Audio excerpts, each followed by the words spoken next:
Most heartfelt greetings and salutations, ladies and gentlemen.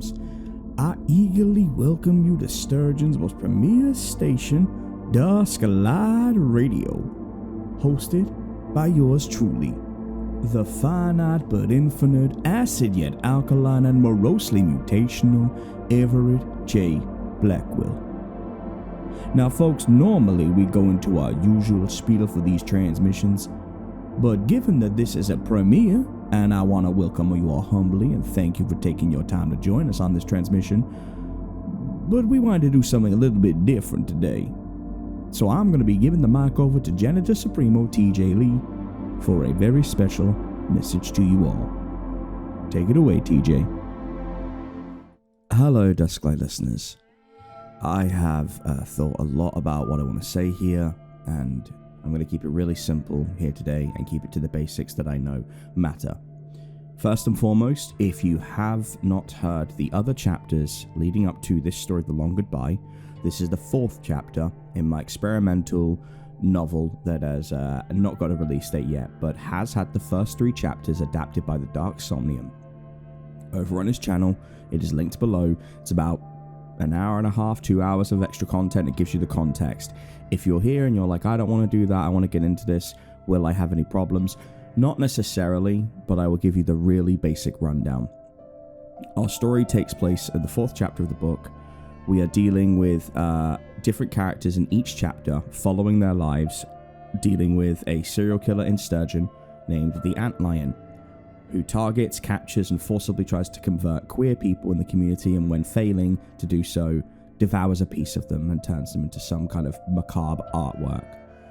We have already met with two members of a family called the Gahart family and how they are mentally handling it, and we have seen an art installation by a mysterious and very macabre designer called La Serva. Now we go to the most renowned doctor or physician in all of Sturgeon and Dondella County where this takes place, named Professor Coleman, who is answering questions from the board of directors for a conversion therapy clinic called the Inner Sanctum. That's what you really need to know to catch yourself up.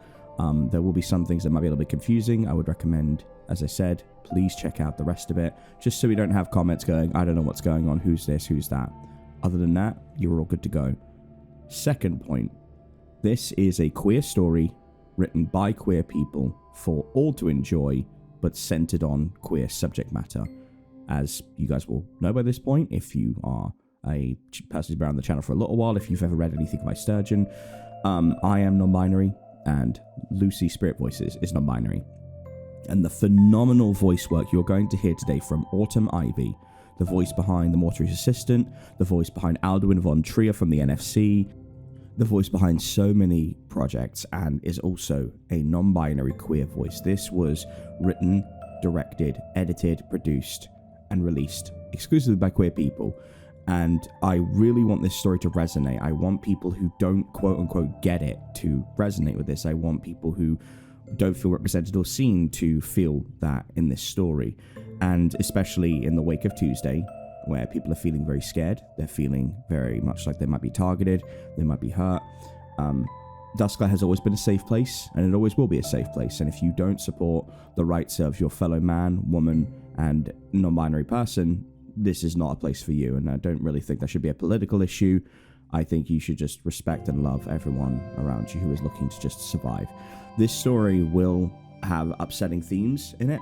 It is designed to be a very uncomfortable mirror to the world around us, and I have not pulled any punches in the way I have depicted that. But I truly believe this is one of the most uncomfortable things I have ever written, and I am excited to share it with all of you. And that is my waffling done. Please make sure to check out Autumn Ivy on their socials, their YouTube link, their link tree. Everything is going to be in below. Please show them some love if you thought their performance was captivating, because it absolutely is. Of course, Spirit Voices featured as well, one half of this channel. Please show them some love. And thank you to Ronnie for sharing this project so that it reaches more people. And if you like this, if this is your first story, why don't you drop us a follow? We do D&D within Sturgeon. We do old school projects, new school projects. We do a bit of everything. We try and mix it up around here. That being said, thank you so much for listening, and I present to you now the long goodbye.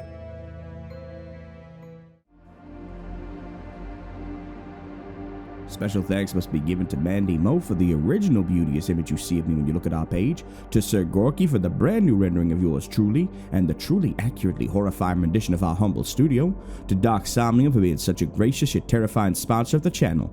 And lastly, our music is on occasion sourced and provided by Cryo Chamber, the Nobody Channel, Invacto Elements, and Dark Somnium with gracious thanks.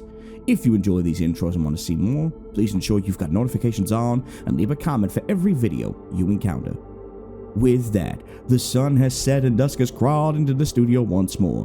Whether you're working, prepping to sleep, or evading the formless void that will one day consume us all, Blackwell is here to soothe your ears and captivate your soul.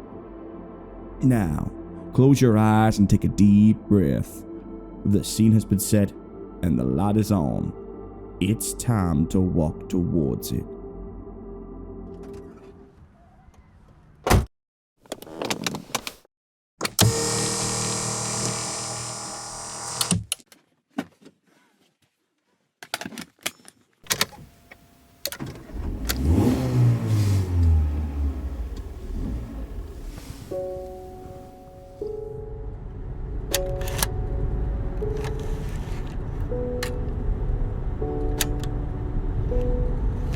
$1,150 miles. All right.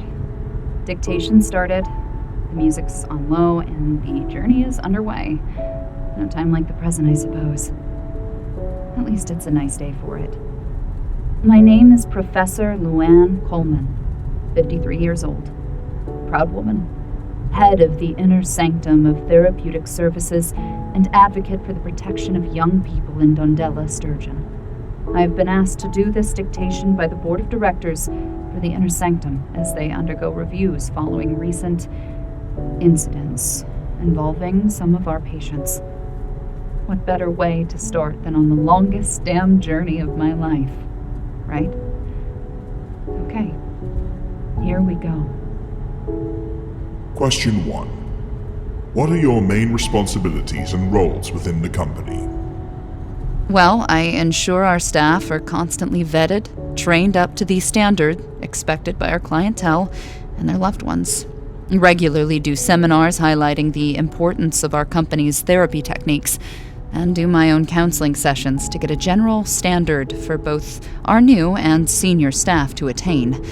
I, of course, report to all of you on any matters pertaining to the general outlook of the company, set out targets for our staff, and oversee or approve new medication trials or therapy techniques for patients. Essentially, the buck stops with me. I didn't get that PhD for nothing. Oh my goodness.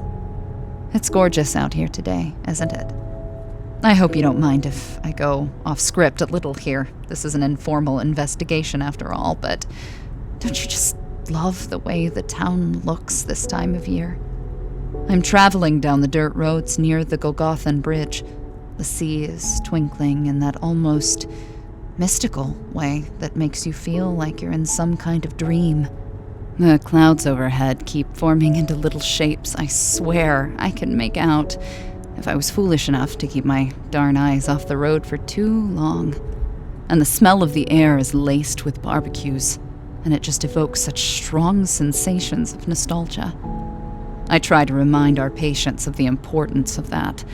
Remember who you are, where you came from, and, of course, the end goal of being in our care. To bring you back to our reality, safe and sound.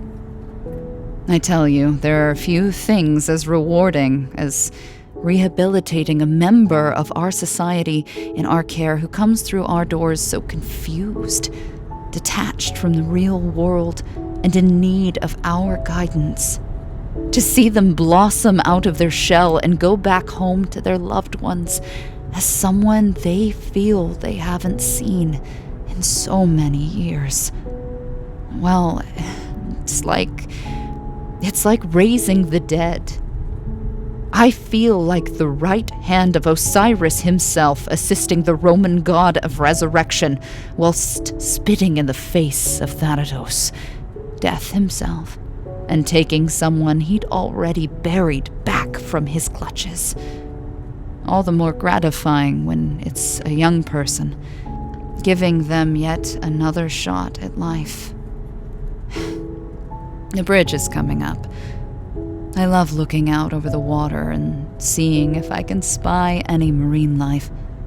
Something struggling against the current to survive, and reminding us how difficult yet rewarding this journey can be. No such luck this time. Just a couple of dark shapes bobbing by the surface's edge, watching and waiting for their next meal, perhaps.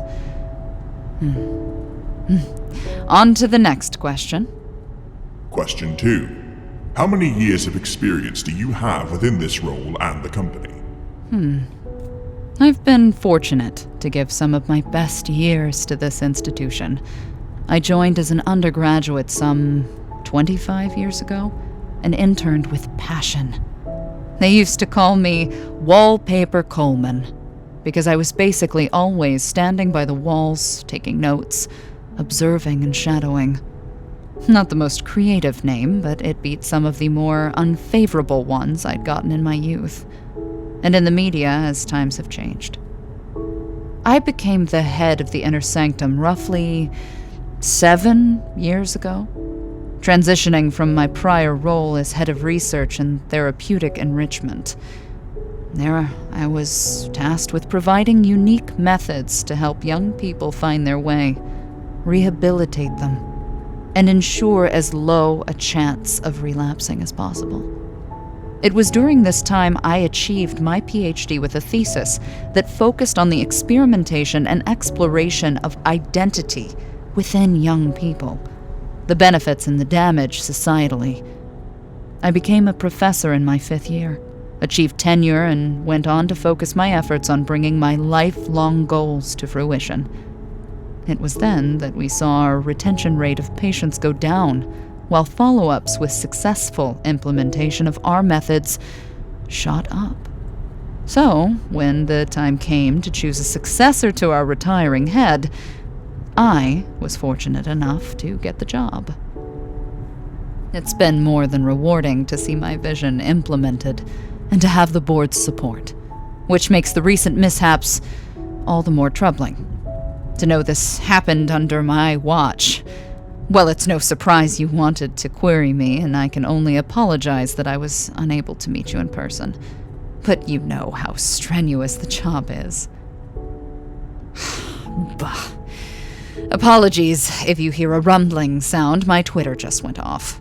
I've been going viral for a series of comments I made, and I haven't muted the responses yet, hoping to ride it out and sift through the ignorance. Some people really don't have anything better to do with their time than to spew hatred at those for having an opinion. It's quite sad, really. But I digress. There's a long way to go on this journey, and only so many questions I can answer. I'll restart the dictation at my next milestone. 999 miles. All right. Been a good hour and a half. Peed twice, and my voice needs a slight rest from the singing to my driving playlist. So why not answer a question or two before my brain turns to, well, mush. Question 3. What inspired you to work with the Inner Sanctum? Well, I think their message spoke to me at a time when I myself was feeling lost and unable to break out of my shell. I spent a lot of time thinking I was something I wasn't, confused on who I was deep down, and past all the bullshit, if you'll pardon my language. I was a 20-something who thought she knew it all, and wouldn't listen to anyone else. No different to the millennials and zoomers who wouldn't miss an opportunity to tell me online that I'm no different as a boomer. Times change, but labels and sweeping generalizations don't, I suppose.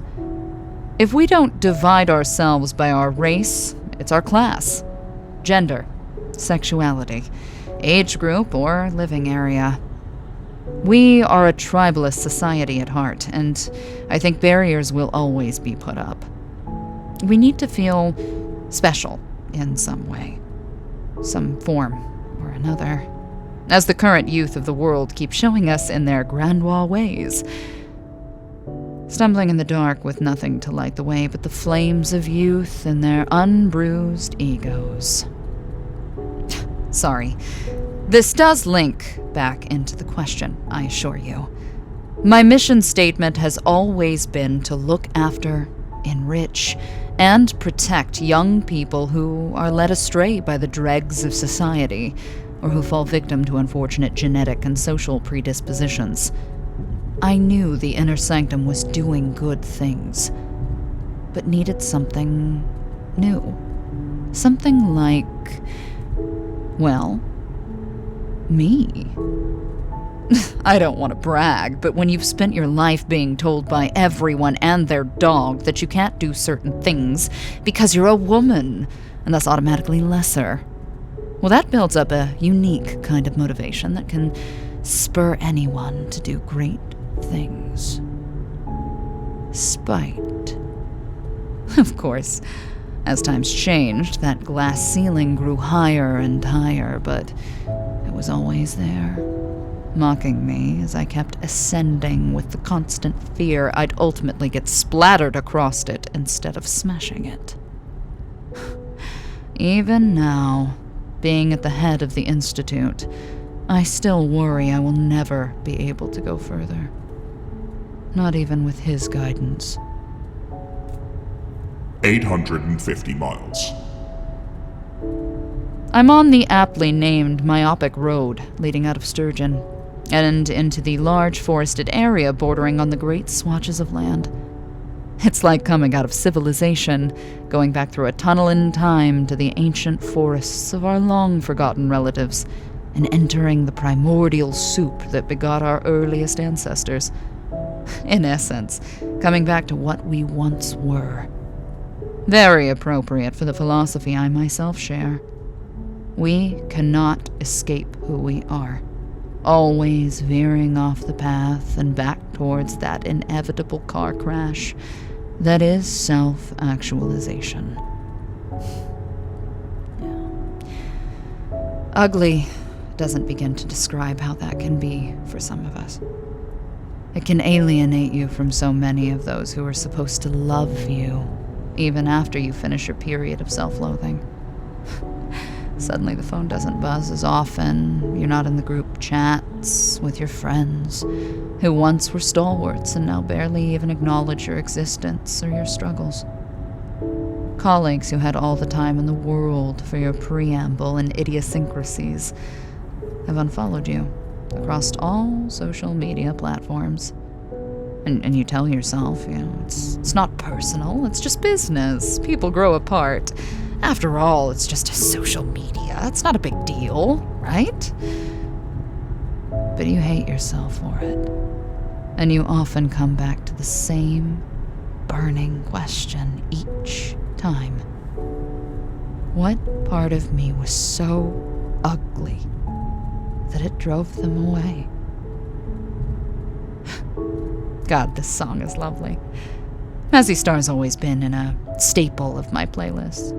Something about Into Dust just caught me off guard the first time I heard it, speaking to my soul and calming the boiling, frothing seas of conflict within me, making them more than a tepid vestige of indigo as far as the eye could see.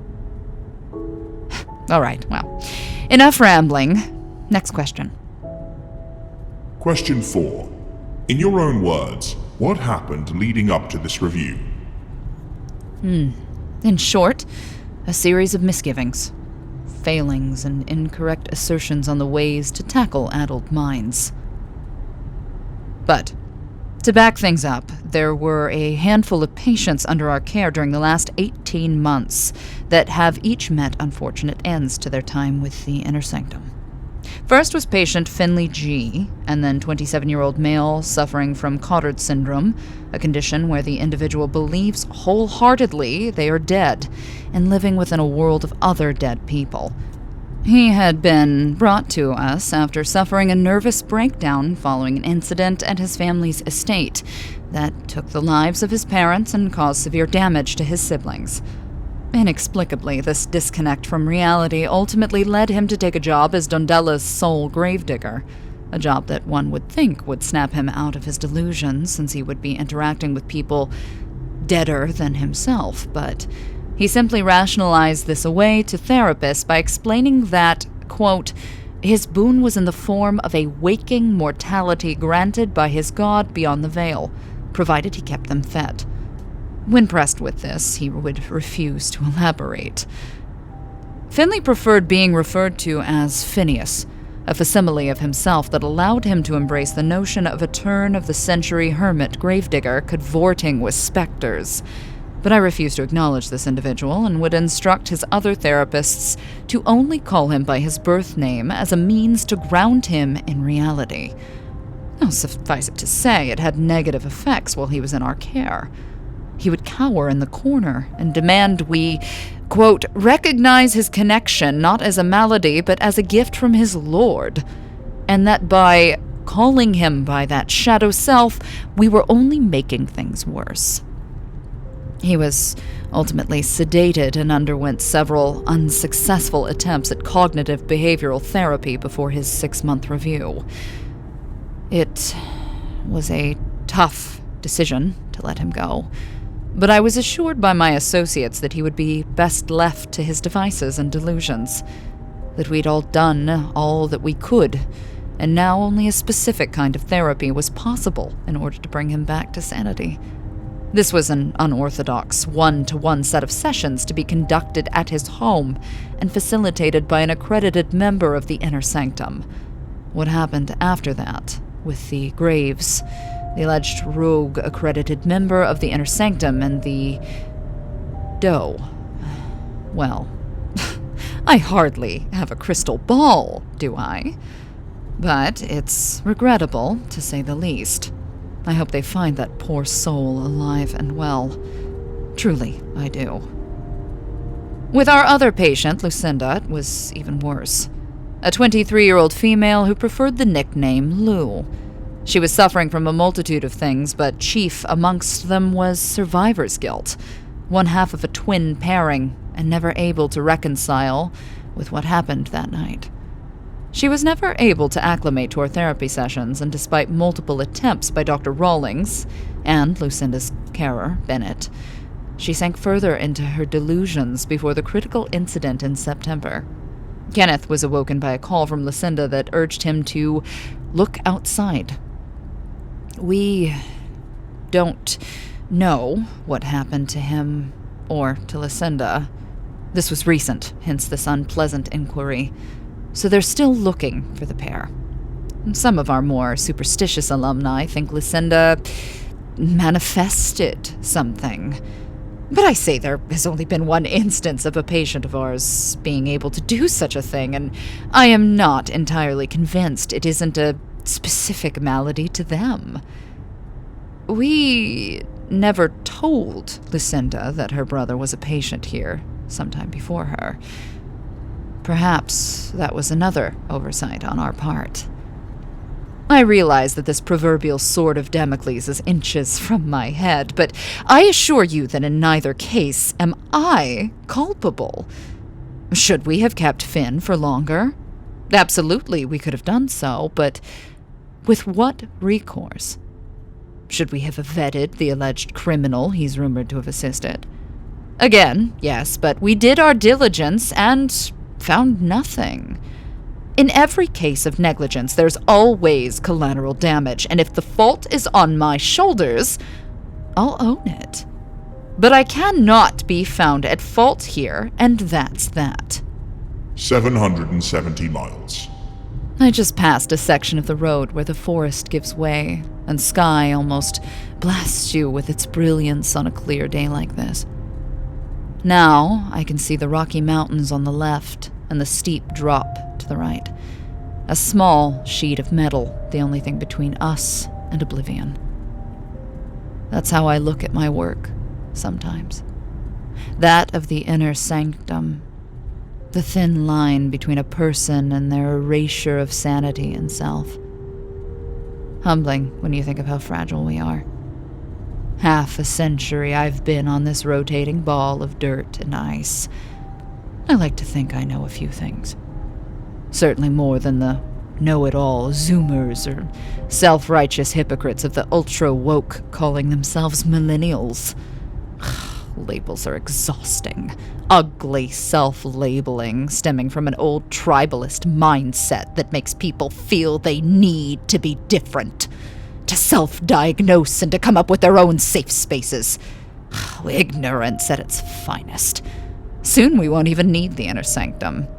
Everyone can just identify, codify, and fix their maladies in one happy bubble. Why even bother with specialists? Why bother with anything? Sorry. I'm just frustrated. My phone hasn't stopped notifying me of tweet replies since I left that last comment. We all say things we regret in the heat of the moment, right? But I know what I support and stand for is just... I won't let any uneducated snake in the grass try to take that away from me. All right, next question. Question 5. Have you ever formed any unprofessional attachments? What? No, of course not. The entire way up the corporate ladder, I'd be ogled or belittled by my peers, told I couldn't wear trousers because they didn't show off my frame appropriately, like I or anyone should listen to them. I got where I am on my merits and nothing else. I wouldn't jeopardize that position by fraternizing with a coworker. That would give satisfaction to my elder peers that I was a typical woman, while they would bang interns or the secretaries and high-five in their boys' club. Disgusting. Standards for men in power are drastically different. We have a long way to go. Have I done anything unprofessional? Yes, without a doubt. I'm a human being, and I'm prone to making mistakes. As I said before, I'll own them every time if I feel I'm at fault. But no professional attachments. Christ. I need a break.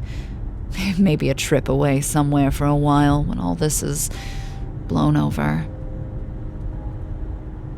700 miles. I passed into Kenosha County not too long ago.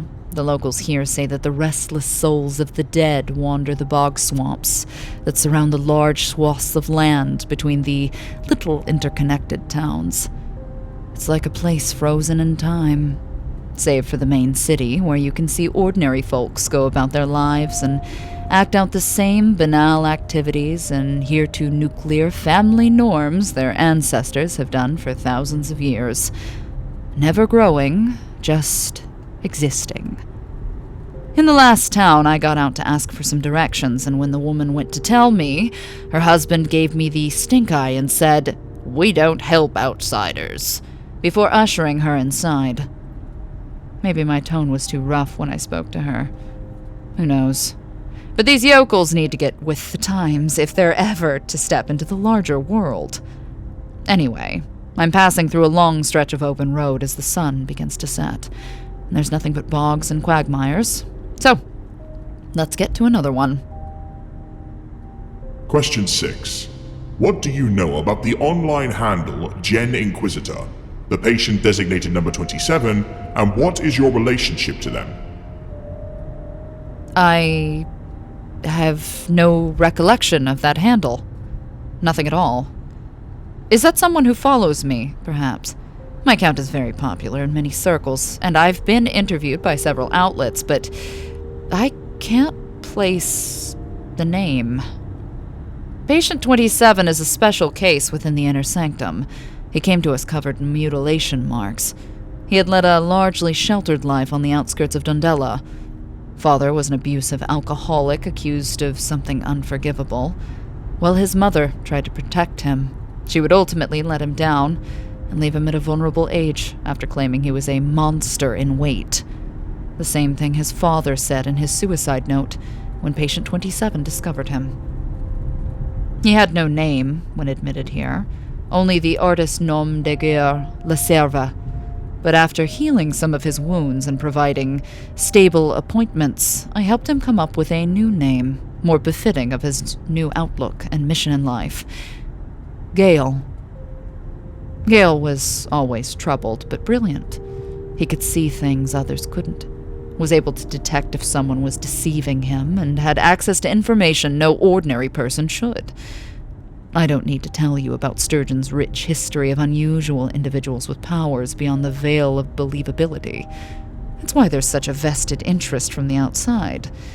But Gael's were unusual even by those measurements. He possessed the gift of manifestation, the literal ability, within parameters, to make what he wanted occur. It is limited to short bursts, but when witnessing it, you couldn't help but feel you were in the presence of something greater than yourself.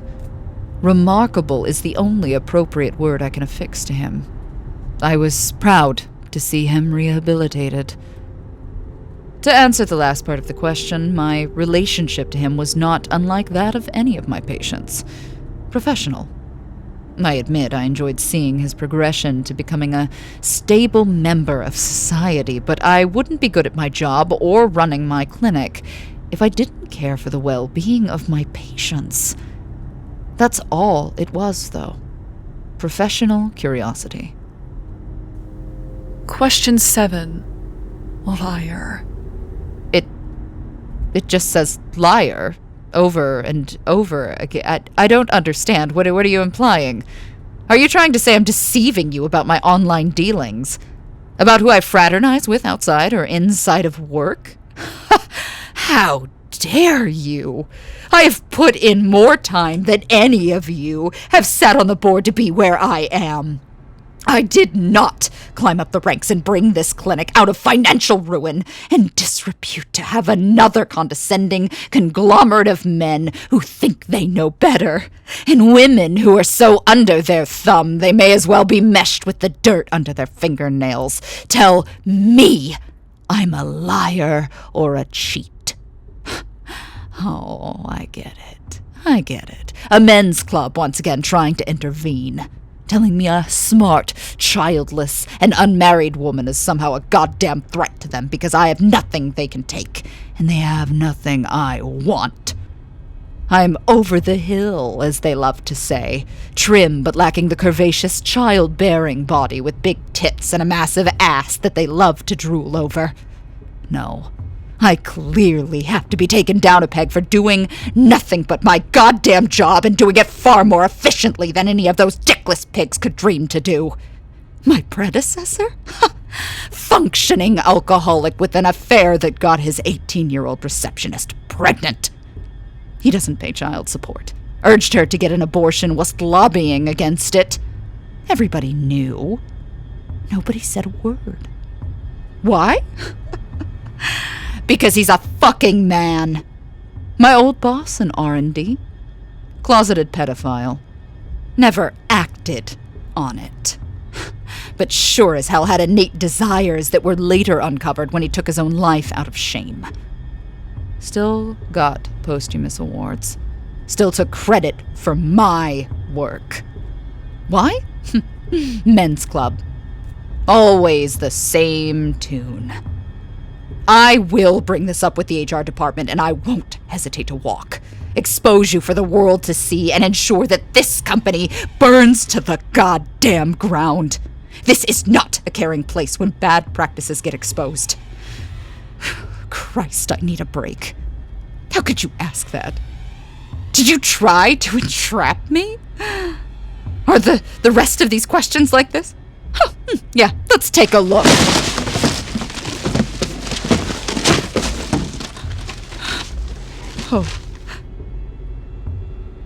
620 miles. Question 8. What would you have done differently with your relationship to patient 27? For God's sakes. Everything? Nothing? I don't know. I wasn't to know you were aware of... Shit. Gael is a man with a vision. I still don't know if I fully believe he's capable of what's been said about him, but maybe I would have questioned his dedication during our sessions. He was always so adamant about his art, his mission, and his desire to help people. I thought it was admirable, in a way. He wanted to help people from making terrible mistakes. Lord knows the last thing we need is men pretending to be women and entering our safe spaces to rape more of us. You'd think more people would understand that plight, but Twitter is clearly not the place for it today. Question 8. What would you have done differently with your relationship to patient 27? What kind of question is that? Of course I do. I didn't get into this profession to half-ass it or write a prescription and call it a day. That's what sycophants do. I do this because not only is it my life's work, but I am the only person who can save these people. I gave up my best years, chances at true love and bliss for these poor souls. How can you even ask me that? Do you ask a surgeon if they can heal people? Do you ask an accountant if they can look after people's money? Again, I feel unfair scrutinization coming into play here for untoward reasons. I would not be here if I was unable to perform the most basic of my duties, and that of the inner sanctum. Change comes from within. I adhere to that motto every day of my life. Furthermore, I think I can stop people from making bad changes. That's something I've always been passionate about. If someone comes in with delusions of grandeur that they're living in a bygone age, it's my job, and that of my staffs, to remedy that and help bring them into the real world. If they believe the world is out to get them and the stars are following them, or that they may or may not have a spouse, again, I have a duty of care to help.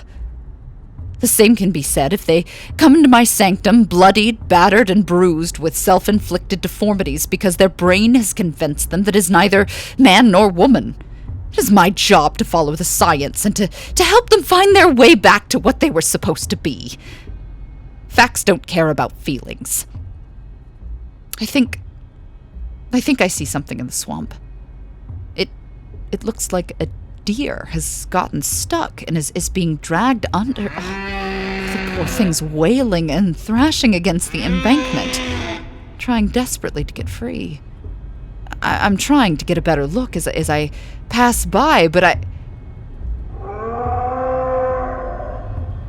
it wasn't a deer.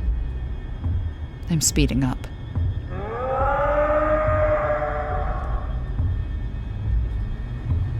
$580 miles. No more swamps for a while.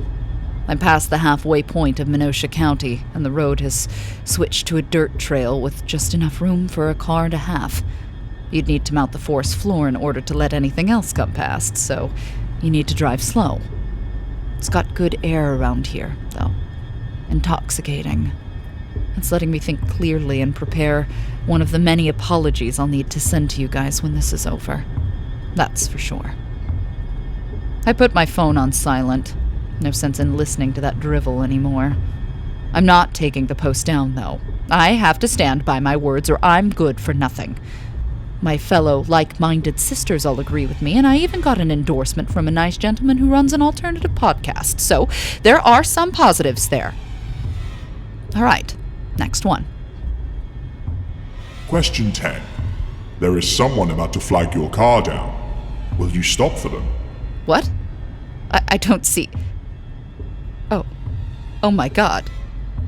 Oh my fucking god, that's not possible. They're limping into the road and their torso is... It's... Why are they looking at me like that? Jesus Christ, I can't stop. They're covered in blood and they might be a threat. I have to keep driving even if it means... Move, god damn it!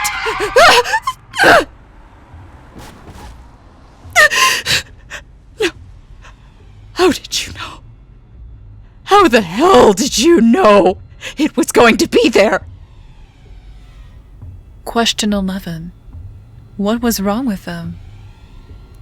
They were bisected, holding their lower half and making the legs move like some kind of deformed stilts.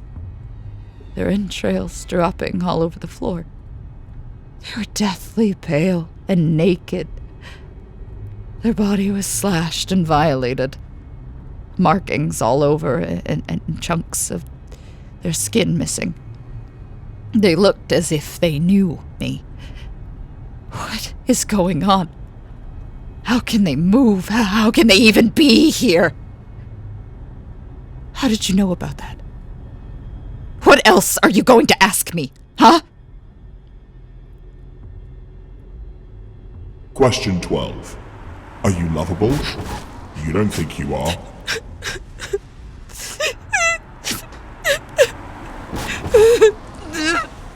No!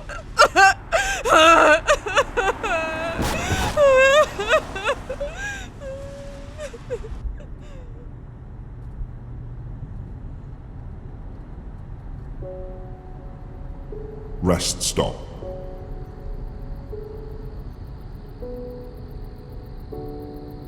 I've always detested the bubble that local communities sequester themselves in. Like little insects.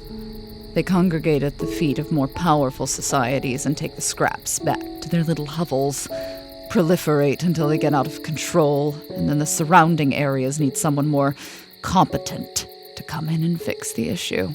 In nature, that'd be a predator, like a wasp. In the world, that would be the doldrums of progress and governmental oversight. Being here, in this pimple on the asshole of the world, makes me yearn for the days when war kept the idiotic population in check, kept them educated on the world around them, and ensured that bubble stayed popped. Now, with traditions becoming more important, the bubble is reinforced and nothing is getting through without their say-so. They hold all the marbles, and we have to barter just to get in. You know what my idea of hell is. It isn't the fire and brimstone in biblical retellings, nor the house of lies in more ancient cultures. No. It's monotony. The idea of doing the same banal tasks over and over ad nauseum until my body is desiccated, worn and broken. My mind a useless husk that can barely remember how to wipe my ass, let alone pontificate. My value as a person plummeting into the floor now that I can't birth children or sexually satisfy my husband. I see these poor, broken souls popping out stupid kid after stupid fucking kid, smiling and doing the chores for their lazy husbands, never once experiencing a powerful thought or even a goddamn orgasm. And I weep for them. It will never be me. So long as I live, I'd sooner bite down on a cyanide capsule and choke.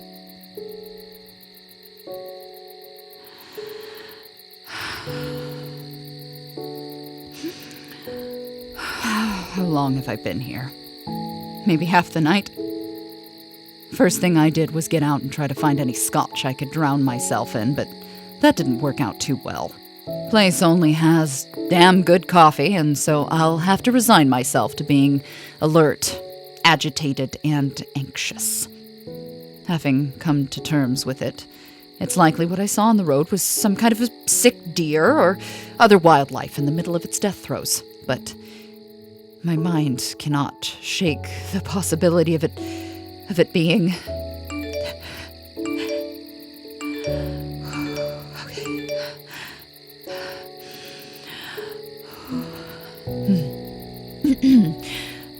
something that should stay buried.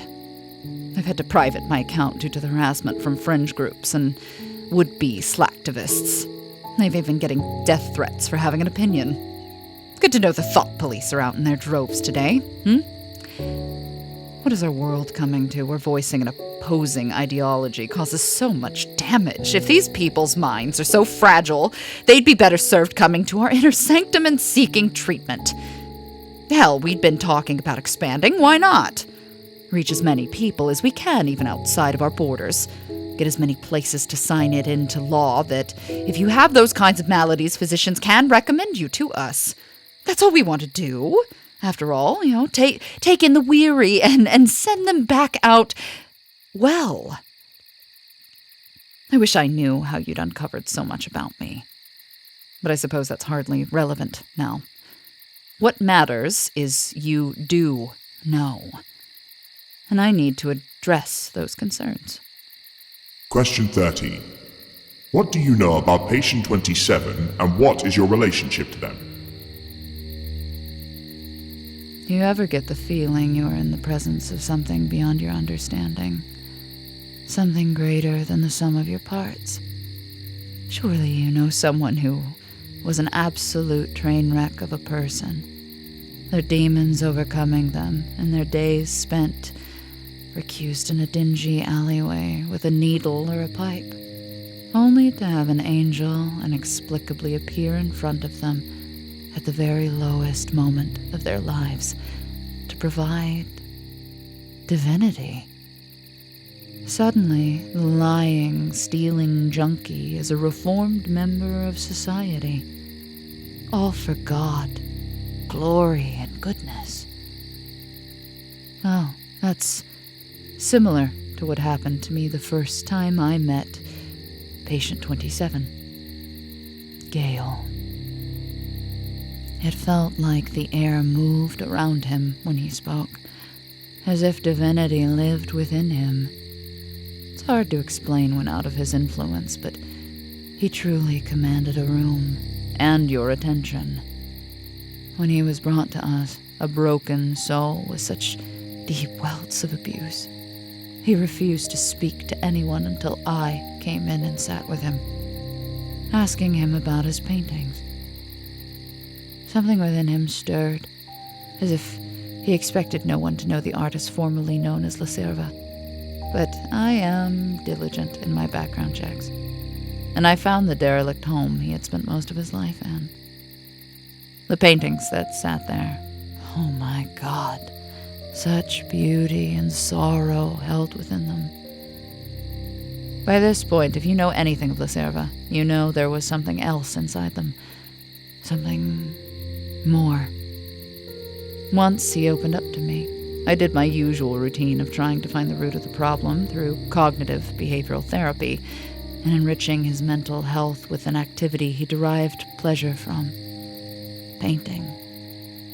I remember watching him draw a portrait of me during his Sonder period and feeling the strength leave my knees when I gazed upon it. He had depicted me with every essence of what I truly despised. The fears I held and the ugly sins I'd buried deep in the house of my subconscious. He ripped up the floorboards and dragged them into the light, kicking and screaming. From there, the fascination grew. How could someone so talented be so broken and confused? What was his purpose beyond languishing here in a small padded room? What could I do to help? And that was when he told me he had a vision. One where a faceless, bodiless voice called to him and spoke of a grand project. Save as many souls as you can. Bring them into your masterpiece and show the world your divinity. You'll know how to get them. So, in essence, I became the right hand of his masterpiece. Interpret that how you will, not that you'll figure it out without assistance from a much younger, smarter undergrad who got her PhD long before any of you could pay to have one provided to you as an honorary. You people have no fucking clue of what it means to be a part of something greater than yourself. So let's crack on with the inquiry, because God knows it's not going to change anything now. But it's adorable that you think you can, in any shape or form, make an impact on therapeutic services and rehabilitation without my steady hand steering the ship and guiding us towards a better future. Hell, maybe I'll take my early retirement, deny you the satisfaction of sending another independent woman off into the sunset, and watch as you fawn about trying to fix things you have next to no understanding of. Yeah? You could even bring in another younger woman like my assistant Rhea, a barely 30-something with progressive and woke ideals who will champion inclusivity whilst leaving her own gender in the dust to rot. Oh, don't think I don't know about your scheming. Since she joined us, it's been one thing after another. Use preferred pronouns, Coleman. Use the name they want to go by, Coleman. Let them use the right bathroom, Coleman. Right bathroom? Are you fucking kidding me? Do you want a lawsuit on the Inner Sanctum's hands? No, absolutely not. But that's what you'll get if you start giving into these aggressive and dangerous policies. Facts do not care about feelings. I swear if one of the richest authors in the world champions our causes at every given opportunity and keeps rapists out of our safe spaces, you'd think any successor of mine would follow suit. And no, before you say anything, it is not hypocritical. My policies were about making young women feel emboldened and powerful enough to do anything if they put their mind to it by leading by example. Hers are about indoctrinating young people with dangerous ideas that you can change what you are. You can't. Not now. Not ever. That is why we are here. To fix them. Forget this. I'm going to bed. I'll decide when I wake up tomorrow if I want to continue or just want to tender my resignation here and now.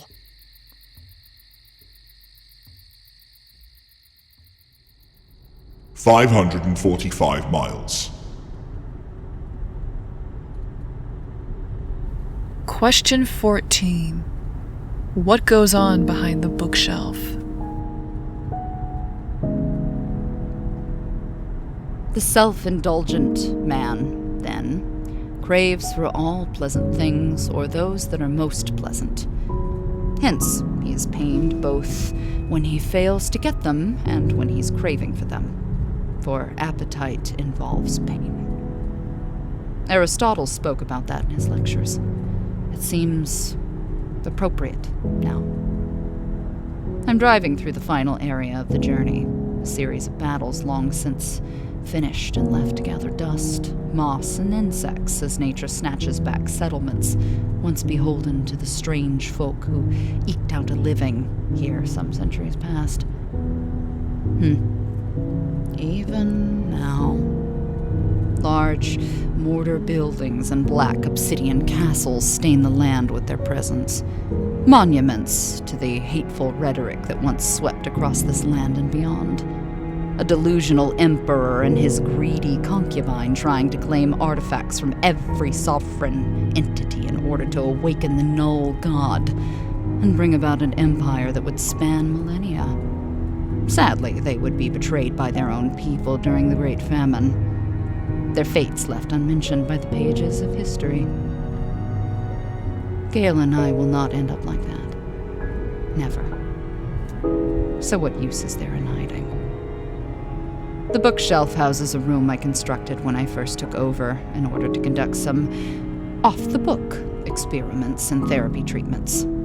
You'd have never approved it if I pitched it, and I was in a position where few questioned me.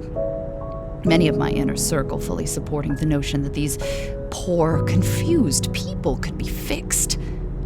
In the past, there have been many scientists, psychologists, and pioneers left vilified by historians for their perceived barbarous actions towards the frail, deluded, and afflicted among our communities. They would shock them, deprive them, and in some cases lobotomize them to bring them either back to sanity or some peace. But in educated circles, they were ultimately vindicated for their deeds and seen as a necessary step towards a better society. I will be viewed in the same way, eventually. Gael used the room as a way to find out if the person was able to be saved. During the aforementioned Sonder period, he would always pick someone out from the patient list, bring them to the room, and paint them in the same way he painted me. He'd watch for the secrets to be laid bare and then judge them on if they were worthy. I'm unsure of the criteria. He would always tell me it was, beyond normal understanding. But the end result would always be the same. Rejection. When that happened, his face scrunched up in frustration, and that of the recipients a look of terror. He would turn to me and say the same thing every time with a look of hunger across his face. More for the sculpture. Please don't make me say it. If the families are ever going to hear this, I don't want them to know we failed to fix their loved ones, nor do they need to know how they met their end in this world. If you push further, you won't like what you find. 440 miles. I passed by the maligned gateway to the Emperor's Conclave not too long ago. Locals don't dare venture near it anymore, since it's said to contain his endless spirit, bound to the very god of the void, Noldus. He sought to bring into the world. As punishment, Noldus would anchor his spirit and keep only 3 sensations alive within him: hunger, fear, and pain. Emperor Marius's dying words were that one day his kin would inherit his desire to bring about the Null God era, and he would be vindicated. His concubine and children were lost to time, most thinking they were killed by the rebelling townsfolk for decades of ruin, tortured and executed as a statement to the bourgeoisie. Others postulate that they may have fled to a neighboring territory under a nom de guerre, a place that allows for fresh starts with minimal inquiries, so long as you can protect yourself and show an aptitude for unusual talents. I wonder if anywhere comes to mind.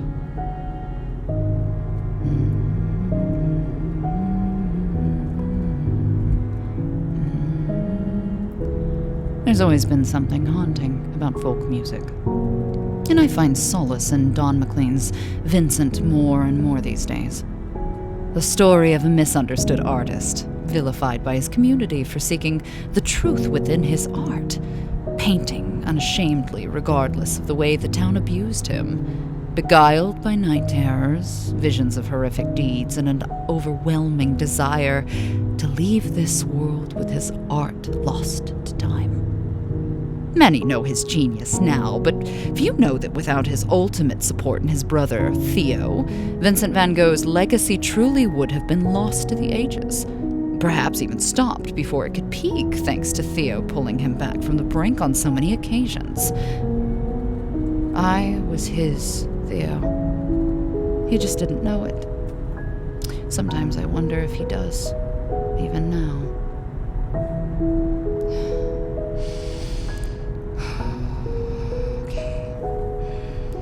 I'm going to prison when I reach my destination, aren't I?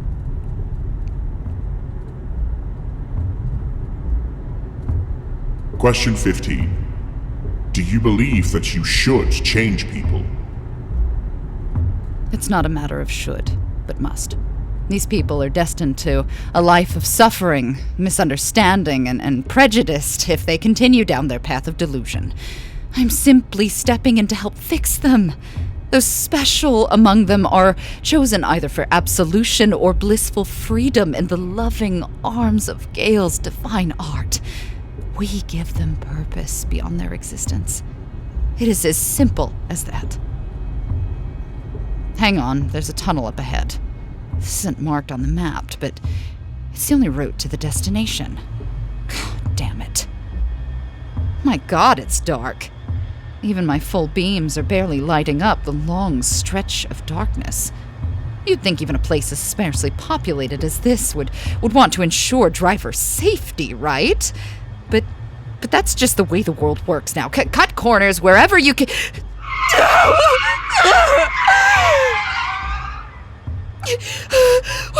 What is How are you here? How are you fucking here? Oh! Is this a joke? An elaborate prank to make me confess? To show me what a stupid, stupid woman I've been? Because you will not catch me out that easily. I know prosthetics when I see them. I'll prove that. That thing lying in the road isn't them. It can't be. Get up. Get the fuck up. You think you can mock me? Do you know who I am? The friends I have. I will put you in this entire misogynistic company on every news outlet in 1 hour flat. I have friends in the government. The Attorney General thinks I'm a goddamn hero for women's sex-based voices. And you think I won't call on her?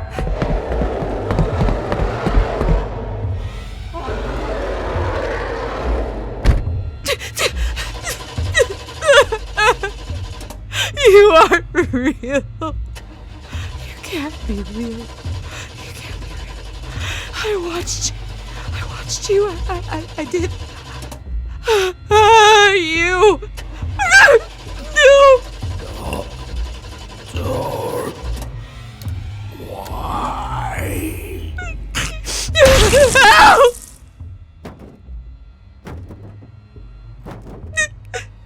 How is this possible? Did you know about this? Is this in your fucking inquiry?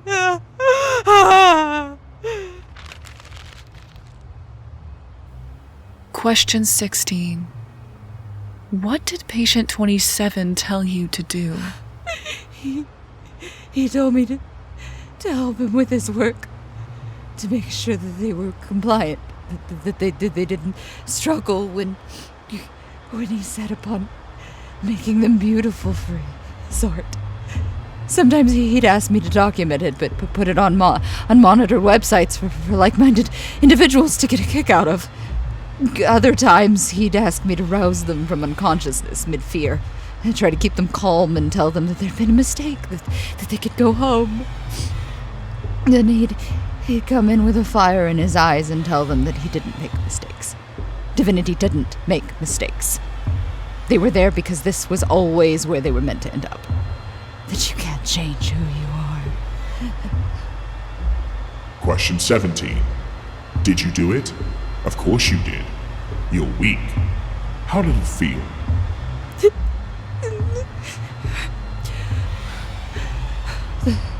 The tunnel is beginning to wind. There's still no way to see past my beams. I'm having trouble focusing and I... Unknown.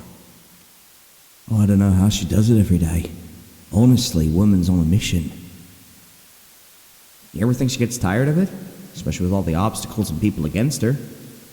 Nah, Dr. Coleman's one dedicated woman. She'll fight for her gender till there's nothing left in her. I think she'd continue on spite alone. It's inspiring in a way. Yeah, I guess you're right. Sometimes I feel like we're in the minority, but you hear her speeches and read her books, and it's like... I don't know how long she could do this, though. It does seem to be a degree of... Damage is an unfortunate and inevitable part of our line of work. You need to accept that when working here, since it is one of those things you just have to sit back and watch.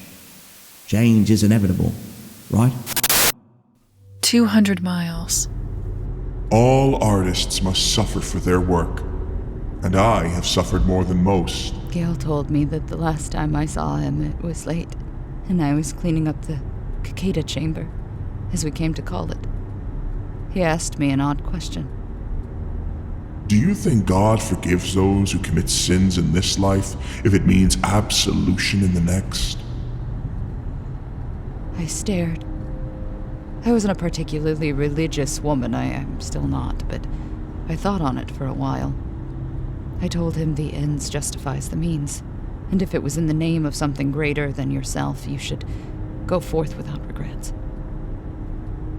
He smiled and looked at me, pressing me on the fact I didn't have a husband or any children. Asked if I was content being a sinner myself, as he pulled up my social media profile, saw the bio and read it aloud to me. Inner sanctum head psychiatrist, lesbian, tea lover, unashamed TERF, rad femme, and gatekeeper. Proud advocate for women's sex-based rights, not your safe space. He knew I was gay. Something burned behind his eyes. He started reading my recent posts. The tone, not quite disappointment and not quite adulation, rang out. Women don't have penises. They're just men in dresses trying to enter a woman's safe space and rape her. Keep these predators away from us. Look at this poor, misguided child with the she, her in his bio. You're not fooling anyone, Clive. My followers see through your disguise, pedo. Gross. You're standing up for these sick men? Just say you hate women and lesbians. You're not an ally if you advocate for these gender reforms. They're just children. It went on like this for 15 minutes. I felt the room close in around me as he continued until he put the phone down and stared at me. A presence I'd only felt directed at those in the Cicada chamber now firmly directed towards me. I'm not trying to hurt anyone when I love. I don't invade spaces that harm women and try to indoctrinate or groom children. They're totally different. I tried to stammer, less angry and more wanting not to lose his trust. He shook his head and put the phone towards my face, a specific post highlighted. 40% and growing. Myself, my friends, and the TERF army will try to help it along every day. We will never stop if you try to harass us. Dated 2 years before I met Gael. I felt a lump in my throat. You've been moonlighting, I see. He sighed, pulling his coat up to cover the rest of his face. Clearly, we have different views on how to go about this. You never wanted to save them. You just want them eradicated. My work will continue unabated and alone. I will try to save every soul I can, my own way. I remember an overwhelming sadness rising within me, like losing a loved one as he made for the door, ignoring my pleas.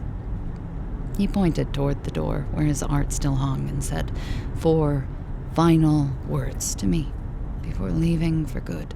By the way, your portrait has changed.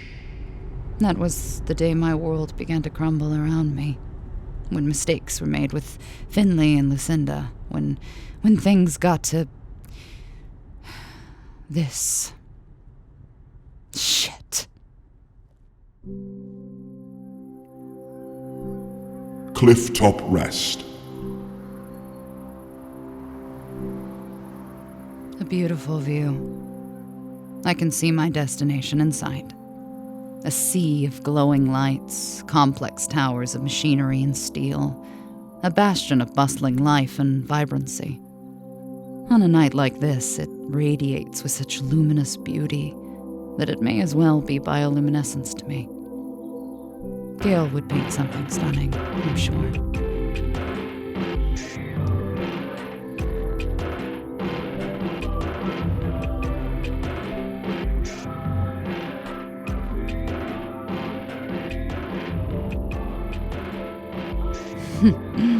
20 years on, and 9-inch nails still knows how to hit you where it hurts. Oh. That wasn't a prosthetic laying in the road, was it? None of them were. I don't know how, but it looks like the portrait wasn't the only thing that changed. Gael knew all along this would happen. Maybe I don't need to reach my destination after all. I could end it all right now.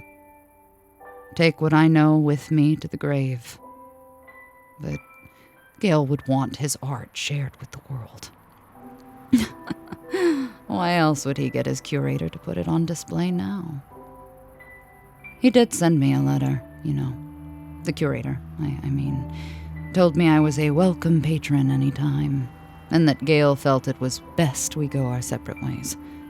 The methods I employed were too messy, and 6 failed subjects was enough to let him know he needed to do this his own way, with his own methods. The antlion of Sturgeon began surfacing not so long after that. Seems he got what he wanted. Good for him. Now I'm just a fan, watching from the sidelines, trying to help however I can. Question 18. Did it make you feel loved? Did patient 27 show you the love you crave?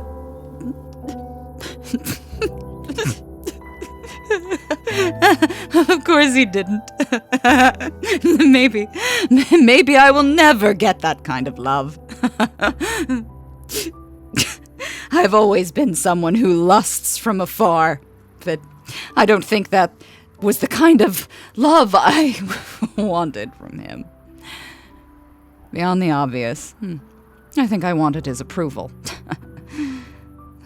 I'm sure my contemporaries would draw and quarter me for even saying I wanted a man's approval. But he was different.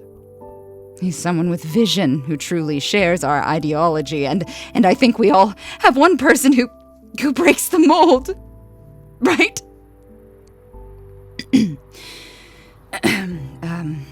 No, it didn't make me feel loved. Maybe nothing ever will.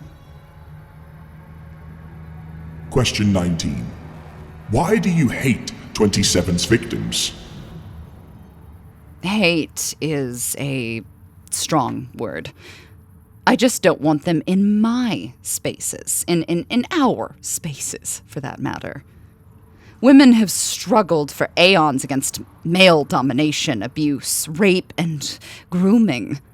Marriage as an institution was purely to use women as bartering tools. Virginity is still seen as something sacred, with creepy fathers going to hymen check their daughters. This and more are things a man can never understand. They're trying to take away our history of systemic oppression, the growth we have shown in our modern society, and even going as far as to say they're with us. How dare they? I got told to refer to women as something other than that in order to make them feel safe. Why should I adjust my terminology when it's simply not wrong? That's saying nothing of the freaks in the middle, those who seem to linger between man and woman, picking and choosing what parts of the gender spectrum they want to assimilate, like a cyborg. They're even more insidious, and you never know what to do with them, how to trust them. I despise what these people stand for because they seek the eradication of my people. This is a war for survival of womanhood itself. You could never, ever understand the plight. Question 20. Why do you hate yourself? They're laying over the cliff edge. Piles of bodies clambering up the ridge and stepping over each other's broken bodies to reach the car. They're staring at me. Some with melted eyes, but all of them staring at me. They're pointing to pieces of themselves. Still climbing. I'm losing my fucking mind. I have to leave. I have to leave now.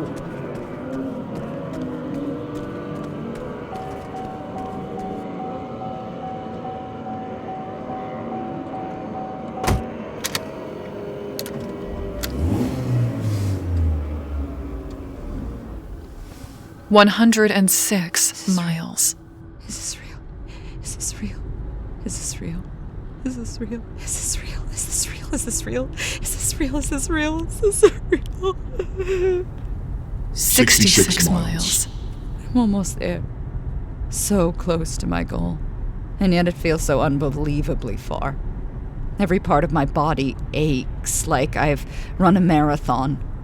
The surroundings no longer look familiar, and if I stare at any one patch of land for too long, it begins to melt away and twist into something else. Like I'm looking at a bad quality video where the pixels spray across the screen when it detects motion. You've lost the plot, Luann. You've totally lost the plot. How much more do you know? I've been terrified to look further, but I have to know. Question 21. Did you ever get used to the smell or the taste? I only did it. He did it for the preservation, and I was curious, but I would never... The arbiter of our pain screams and hits something, but does not stop driving. No! I just need to get to my destination, then everything will be fine. Yes, everything will be fine. I'll be protected. I'll say I'm sorry, and then things will be fine. History will vindicate me. They'll understand the sacrifices. 42 miles. Something is dragging underneath the car. Every bump evokes a noise from Luann, who frantically clutches at the paper like a frightened child. Question 22. We know what you did. We all know. Who the fuck are you? This is just some kind of hypnosis or lucid dream. Maybe that there's no way they could be here. That you would have access to this kind of information. You're not from the board, are you? Who am I even recording this for? Who's hearing this? I will find you, you hear me? I will strip you of your skin, and I will take great joy in devouring it like the animal you think I am. But I remember that animals have cunning, cleverness, and patience. Oh, you disgusting little prick. Who do you think you are? The weak-willed flair of the vulnerable goes on a largely directionless and profanity-filled tangent until her voice grows hoarse and she begins choking, pulling over to the side of the road and vomiting as she sees what she's been dragging behind her. 23 miles. I just want to go home. I wish I'd never worked with Gael. I wish I had never partaken in his barbarism and worked a safe job until I retired. I never meant for any of this to happen. I just wanted to help fix people. Bring them back to sanity and keep them safe. Keep us safe. Question 23. What is the Inner Sanctum's motto? To help people break out of their shell and become the person they want to be. Become the person they want to be. Oh, God. 7 miles. Question 24. Do you know where you are going? I was going on a meeting to finalize the... Or was I taking a break to see some... Where am I going? Sobbing can be heard as the hateful flesh sack stops the car to let out the confused crocodile tears for half an hour before composing herself and pulling off the mask. They're all from the room. Every single one of them is haunting me, determined to get back the pieces that I took from them. Desperate to go back to the lives they had, the futures we took from them. They won't stop until they can take me. Every night I dream of them pinning me down in the cicada chamber, flaying at my skin with scalpels and peeling it off like a fresh scab. I watch the sinew stretch and muscles tear as I scream, their hungry little mouths ready to exact upon me what I did to them. I wake up screaming in a cold sweat and full of unimaginable guilt. But it doesn't stop me going to work to do it again, does it? Hunter without restrictions, free to purge my land of any wolves among the sheep. But where am I going? I don't... Question 24. Do you know where you are going? No, I don't. 2 miles. I see something on the horizon. It's dark out. The stars sure do look beautiful, don't they? But near this bridge, they seem to become fewer and fewer, like something is plucking them out of the sky and eating them. If I squint hard enough, it looks like an open mouth, waiting to welcome me into its jaws. I wonder if its belly is warm. 1 mile. Question 25. Do you know what will happen when you get there? I will meet every single one of the people I've hurt. My nightmares will come true. They will have their revenge. But please, I just want to go home. I miss my mom. I miss my dad. Why aren't they here? Please. 0.5. I've gone through the bridge and past the sharp teeth on either side. The hot breath steaming up my windscreen as I find a place to park by the back molars. The tongue like pavement kicking up something slimy around me. I don't like it here. I want to go home. I don't want to stop the car. They're lying on each side of the car and staring at me. They're waiting. Please pick me up. I think I'm going to be sick. Destination reached. Oh God. Oh my God. I know what they want. It comes in waves and it goes in waves.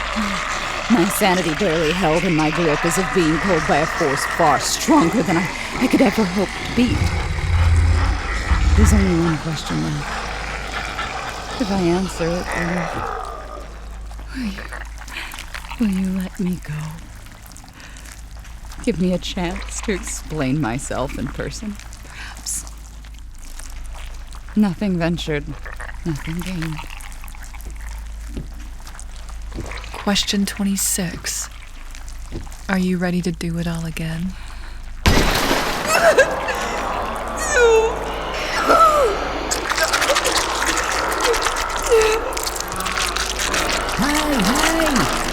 Hey! Miss Coleman! Miss Coleman! Miss Coleman, are you alright? Did you take an unexpected trip? Pardon? Sorry, what? Where am I? You got here all the way by yourself.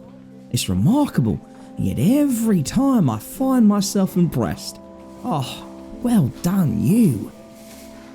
Are you patronizing me? Where the hell am I?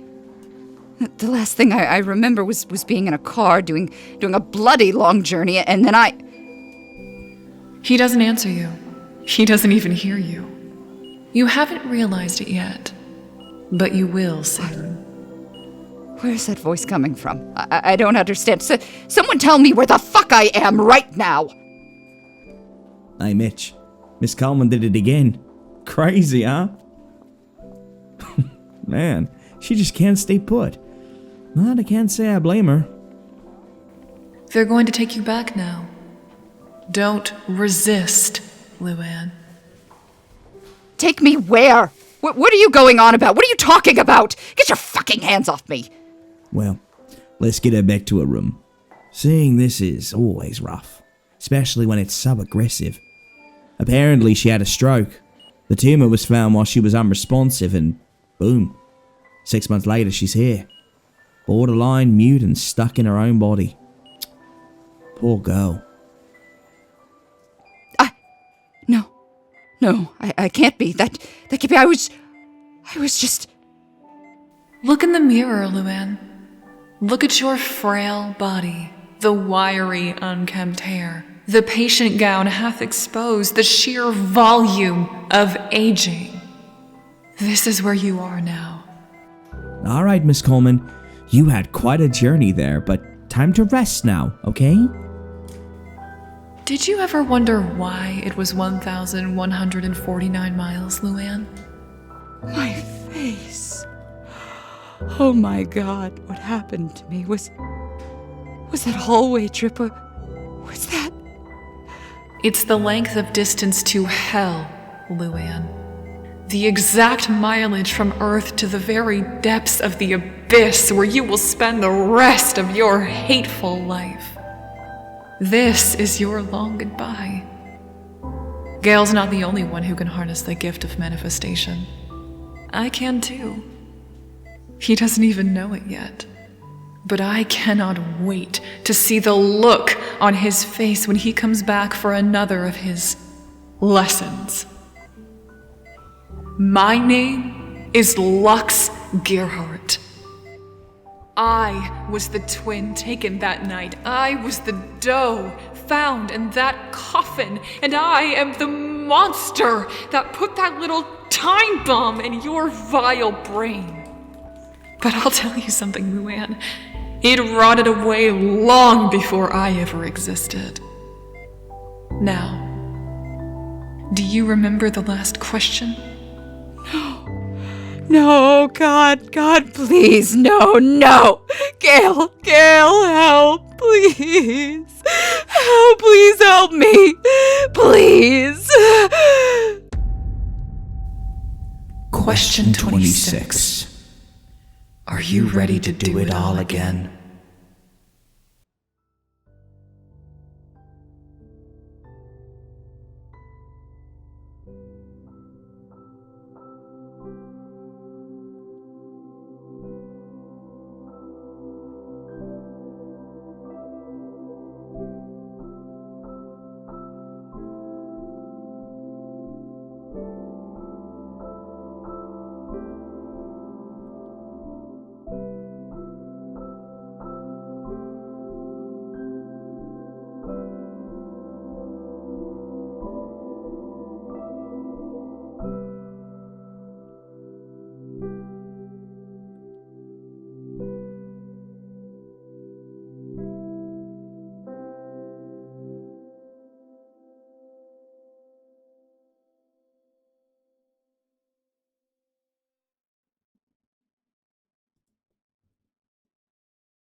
My. That truly is a long goodbye. If you enjoyed this video, be sure to check out some of our other transmissions. We're adding them regularly, and we'd love to have you as part of the Dusklight family by subscribing, hitting the bell of journeys, and, you guessed it, and leave a comment with stories you'd love for my many-legged runners to find. I want to thank all of our patrons for making this possible. If you want to sign up, it's as little as $1 and you get exclusive content, early access videos and stories, updates, and more. But times are tough, and we'll always be grateful for your support, no matter what form it comes in. Financial, spiritual, corporeal, maniacal, whatever you want. It really helps us out. Dusklight gives thanks to our Sturgeon faithfuls Haley Clark, PRDDL12, Sabrina Alexander, Jason Webb, Larry W., Casper Norin, Purple Crayon Eaters Amara, Dave Baxter, Mike, Julia Krager, Candyman Gloving, Gianni Di Lorena, Feeny Von Karma, Newman Borders, Death 31, Heather Cayley, our janitors Alex Nunez, Amy Sean, Arkham Cookie, and Sabine Eclipse, our Nightmare Detectives Adrian Rodriguez, Ethan Nelson, Fox Clifford, and Gianni Di Lorena, our Void Walker Professor Creepypasta, get well soon, and our ever-expanding Blackwell family, Jackal Blackwell, Clue Blackwell, Tabitha Blackwell, and Papa Kyle Blackwell. We thank you humbly for your patronage and look to see you bright and early for Dusklight orientation. Purple crayons and existential dread will be provided. And, one last time, listeners, close your eyes and breathe with me. Remember, no matter how bad things are, how cruel people can be, and how heavy your shoulders may feel with the weight of the world bearing down on them, Dusklight will always be here to lift the load and provide you with some respite. Drink some lemonade Capri Sun, have some nuggies, watch a video about the history of Dream Pop, and sleep on the cool side of the pillow with the window open and the stars twinkling down on you. Start and end each day with kindness in your heart. Remember, you matter, you are loved, and every day is another chance. I will see you again when the sun sets and dusk enters the station.